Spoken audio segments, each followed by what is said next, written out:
صاحب زوی ته عبدالله شاکر صاحب ته اخر کې یو درخواست و چې پلار په لاره باندې مزه راواپس شي. حضرت اهل سنت والجماعت عقاید نظریات خپل کې دعوت درته در کوم، د ورورولۍ په تور قسم لري زه در نه در کوم. زموږ ورور راځه هغه لار باندې مزه وکړم چې پلار ته له مسلمانانو د عقایدو د نظریاتو د تباهۍ لارو. دویم نمبر زوی ته زه درخواست کوم چې هغه څومره نشریات د خپل هم ختم کړه، نور خلکو ته هم درخواست وکړو. دا د مفتی ندیم عرف غلخور د مفتی منیر شاکر شهید رحمت الله علیه زوی ته وایي چې خپل د پلار لاره پرېږده، هغه منکر حدیث او فتنه ولاړه د دنیا د زمنګ لارې ته راشه. د مفتی ندیم عرف غلخوره ته د مفتی منیر شاکر د امتیازو سره هم نه ساری کېږي. ته د مفتی منیر شاکر د خوټې د یو ویښته ته نه رسې.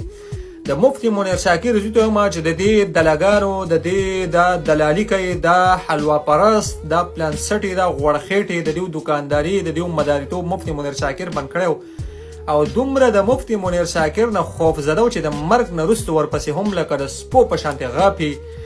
او مفتی ندیم عرف غلخوره تا اسلام ته کم خدمت کړی، تا خو خلک د دین نه وښکلی دا کافر دی، دا منکر حدیث دی، دا منکر عذاب قبر دی، دا ښکته او دا بره مناظره وکړه، هلیکاپټر به په چیلنج کې درکم، د دالو درک نه لګي وایي خورې خامچي او پسکۍ د وازګې اچوئ.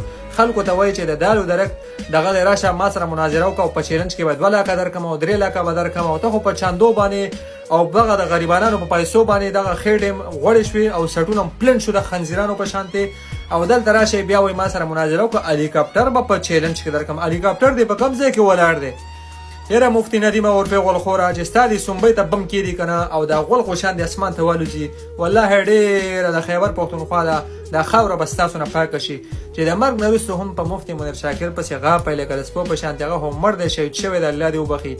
دا منکر حدیث و دا و دا ته د مفتی منیر شاکر په شانتې د مفتی منیر شاکر د 1 سکند زندگی او ستاسو د 100 کالو ژوند د مفتی منیر شاکر هغه بهتر دی. د لګانو ځان کې غیرت پیدا کوي، د مرګ نه وروسته په مړو پسې غاپی. دا د مفتی منیر شاکر روب او دبدبه وه چې د مرګ نه وروسته ورپسې هم لکه د سپو په شانتې غاپی د لګانو.